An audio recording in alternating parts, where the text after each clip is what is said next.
भारतीय पुरुष और महिला हॉकी टीम के खिलाड़ी अपने घर पहुंच रहे हैं। आज अमृतसर एयरपोर्ट पर खिलाड़ियों का माला पहनाकर स्वागत आपको बता दें कल किया गया। वहीं परिजनों ने ढोल नगाड़े के साथ उनके स्वागत की तैयारी की।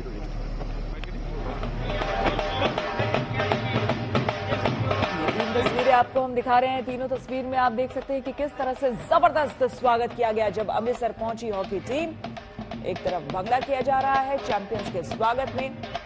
आज विशेषकर एसजीपीसी जो है उसने कार्यक्रम रखा है। परिवार वालों में तो जोश और खुशी है ही, लेकिन पूरे शहरवासी, क्योंकि जो जिस गांव का है वहां पर जबरदस्त गांव वाले अपनी खुशी का इजहार कर रहे हैं और जमकर जश्न मना रहे हैं।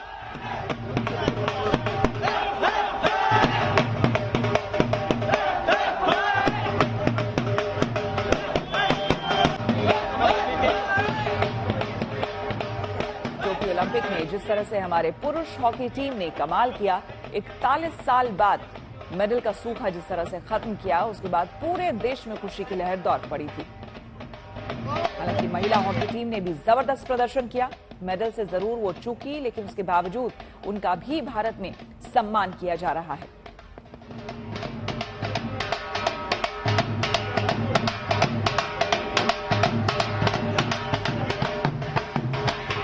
चैंपियंस का स्वागत हो रहा है हर जगह उन्हीं के अंदाज से।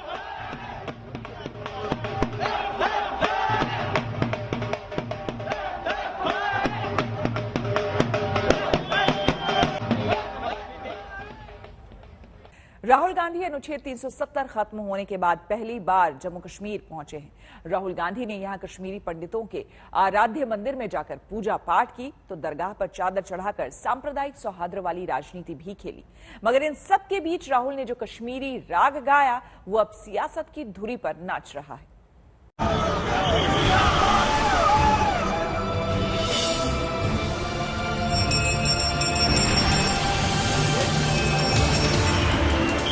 श्रीनगर में राहुल गांधी के दौरे ने ऐसी हलचल पैदा की कि इबादत पर ही सियासत शुरू हो गई। किसी ने मंदिर दर्शन पर सवाल उठाए और किसी ने मजार जाने पर राहुल को निशाने पर ले लिया। श्रीनगर दौरे के दूसरे दिन मां खीर भवानी के दरबार में राहुल गांधी दर्शन को पहुंचे थे। खीर भवानी मंदिर कश्मीरी हिंदुओं का पवित्र मंदिर माना जाता है। मंत्रोच्चार के बीच हाथ जोड़े राहुल गांधी ध्यान में लीन दिखे। मंत्रोच्चार खत्म हुआ तो राहुल मां खीर भवानी को पुष्प अर्पित करते हैं।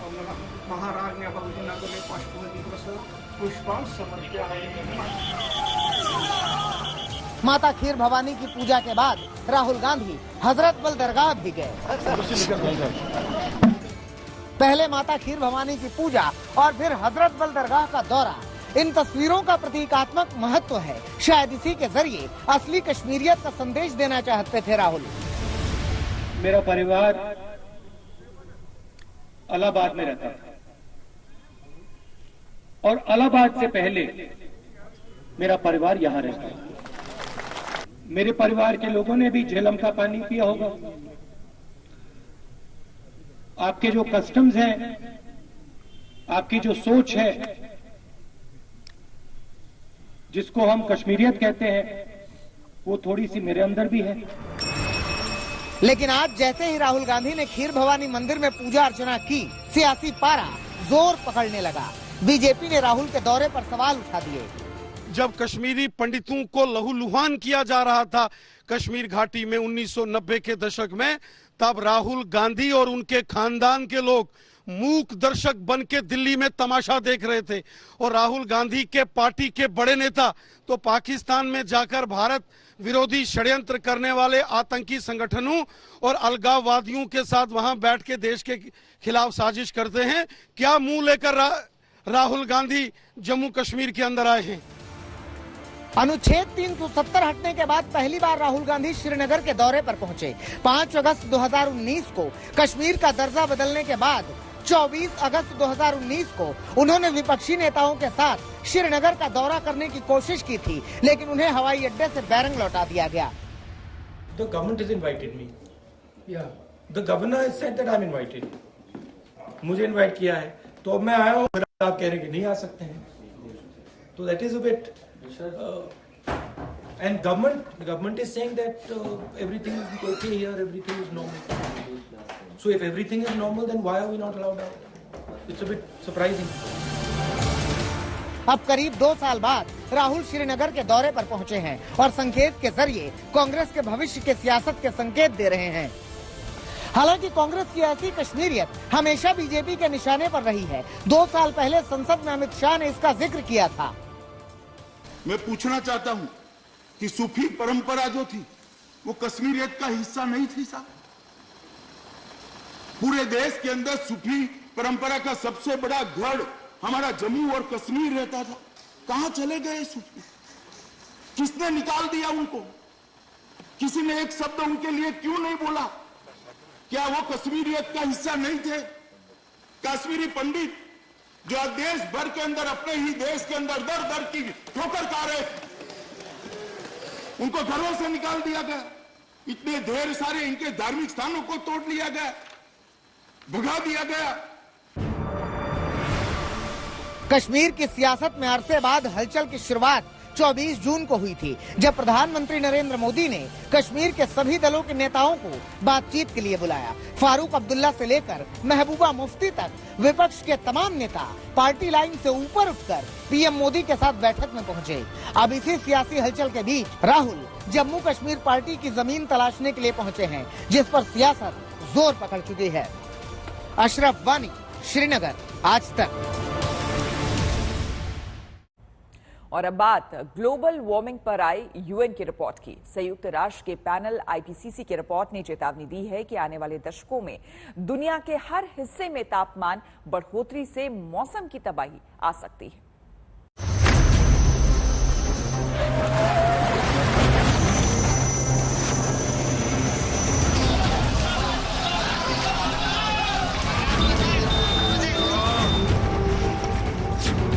दिल्ली में मानसून देर से आया, मध्य प्रदेश में बारिश ने तांडव मचाया, महाराष्ट्र के रत्नागिरी में चिपलून शहर पानी में डूब गया।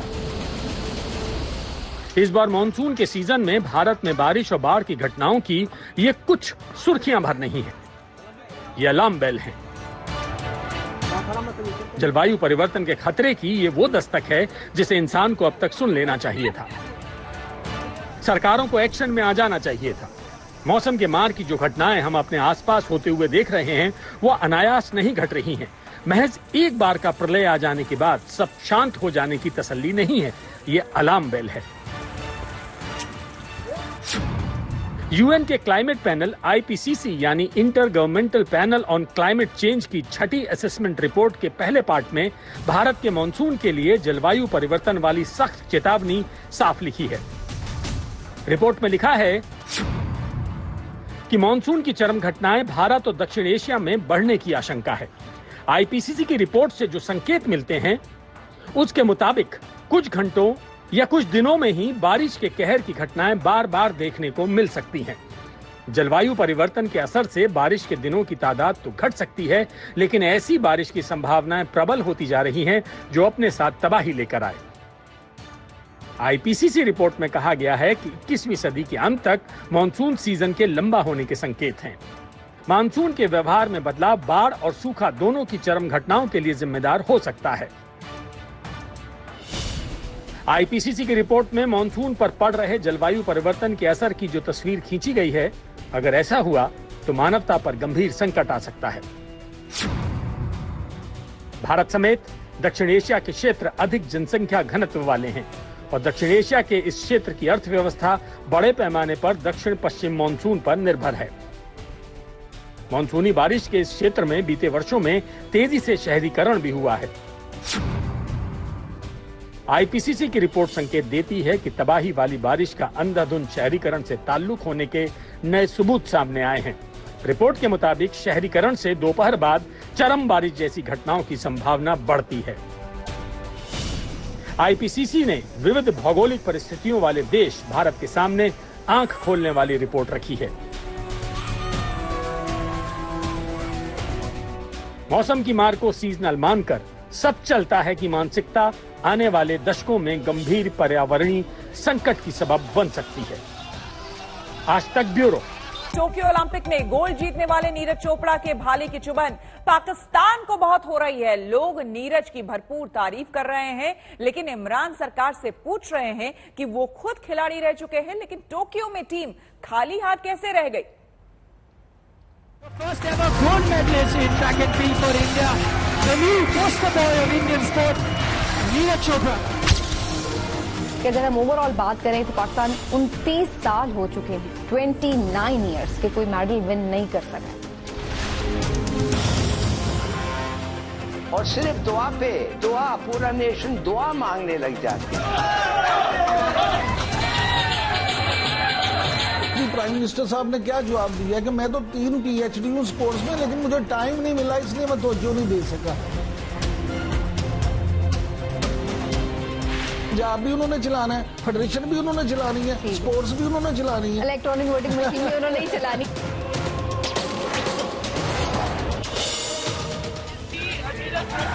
टोक्यो ओलंपिक भारत के लिए सबसे कामयाब ओलंपिक साबित हुआ। इस उपलब्धि का सबसे चमकदार सितारा नीरज चोपड़ा बने, जिन्होंने 87.58 मीटर दूर भाला फेंककर स्वर्ण पदक पर निशाना लगा दिया।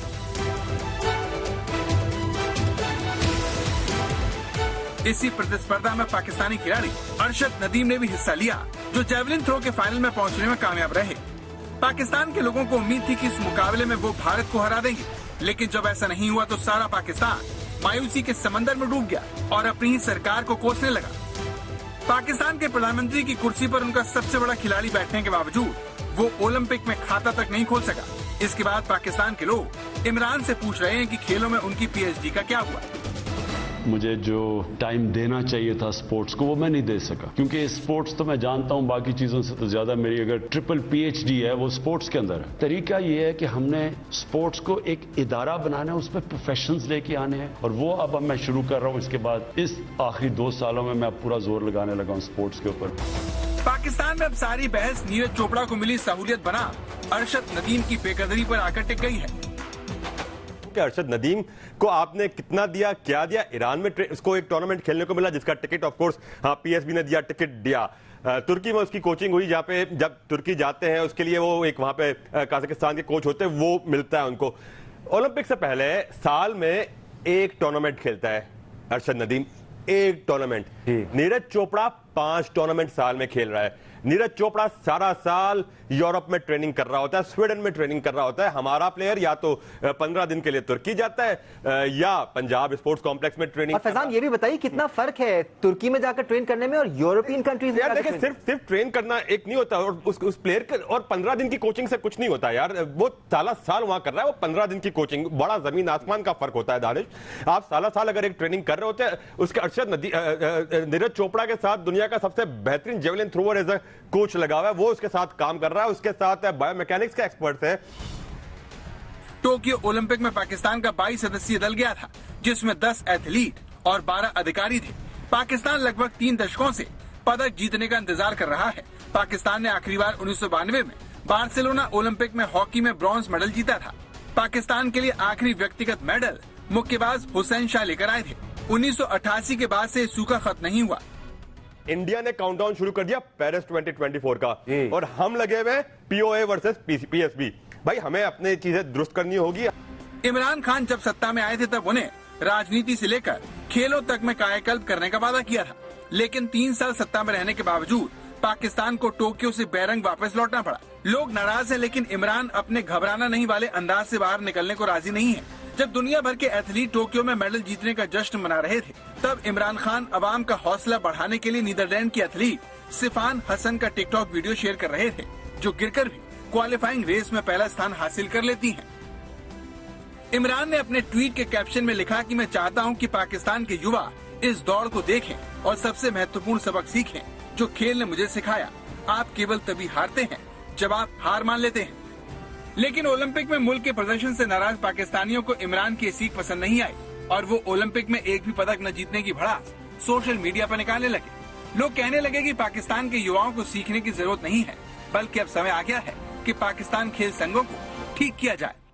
तो आरिफ हसन साहब, आप खुद 17 साल से पाकिस्तान ओलंपिक एसोसिएशन के सदर हैं। 17 साल में आपको किसने रोका ये सिस्टम बनाने के लिए? आप पाकिस्तान ओलंपिक एसोसिएशन का काम क्या है बेसिकली, क्या करना चाहती है पाकिस्तान ओलंपिक एसोसिएशन? 17 साल हो गए आप बैठे हुए, किसने आपके हाथ रोके कि आप सिस्टम ना बनाएं?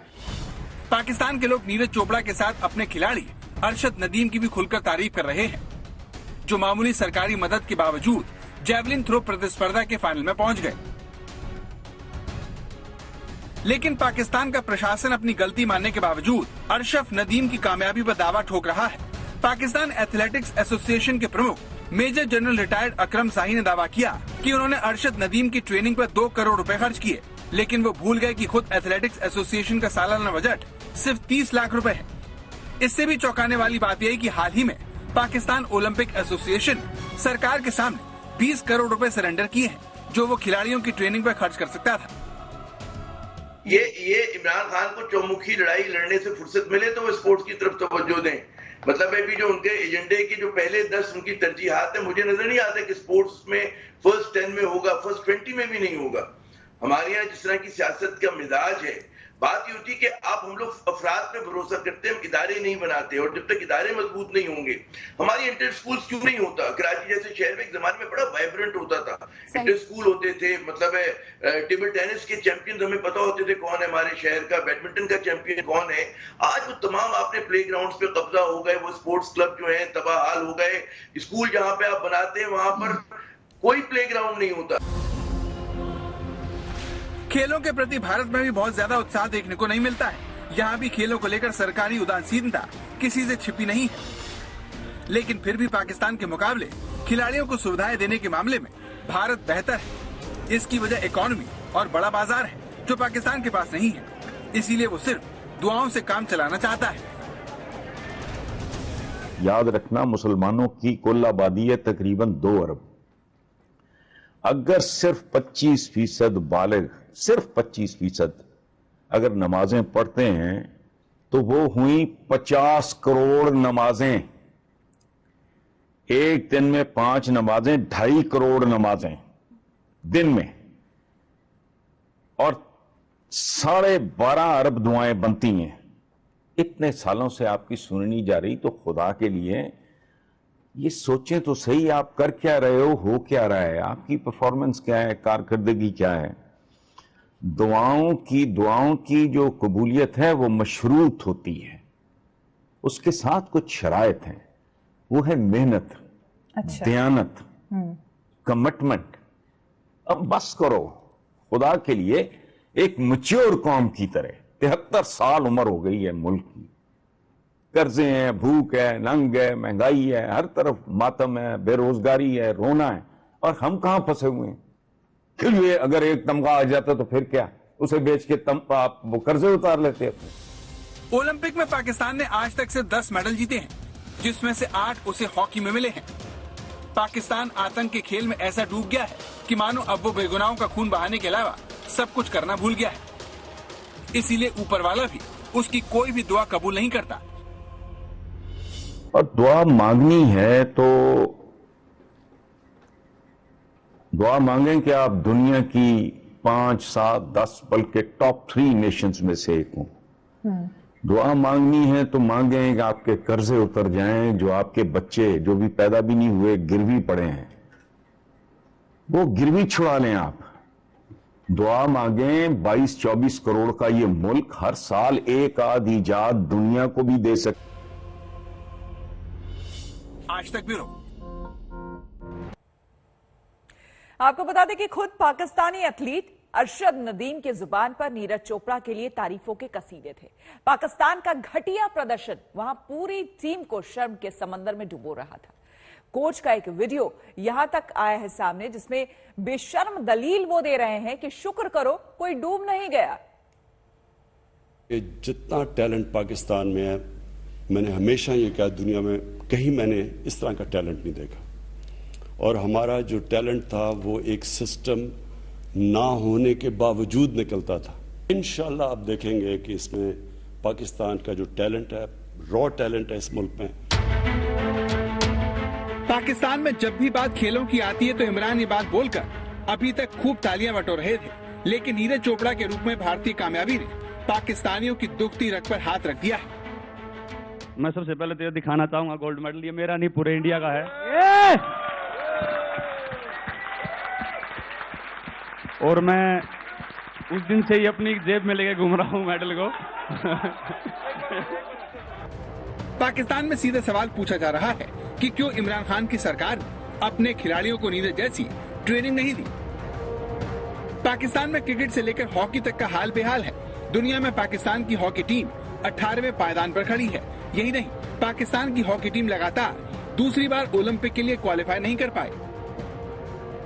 इसीलिए पाकिस्तान के लोग अरशद नदीम के जैवलिन थ्रो फाइनल में पहुंचने को बड़ी उपलब्धि मान रहे हैं। माना जा रहा है कि अरशद नदीम नीरज चोपड़ा को ही अपना आदर्श मानते हैं, जो बहुत संघर्ष करके ओलंपिक तक पहुंचे।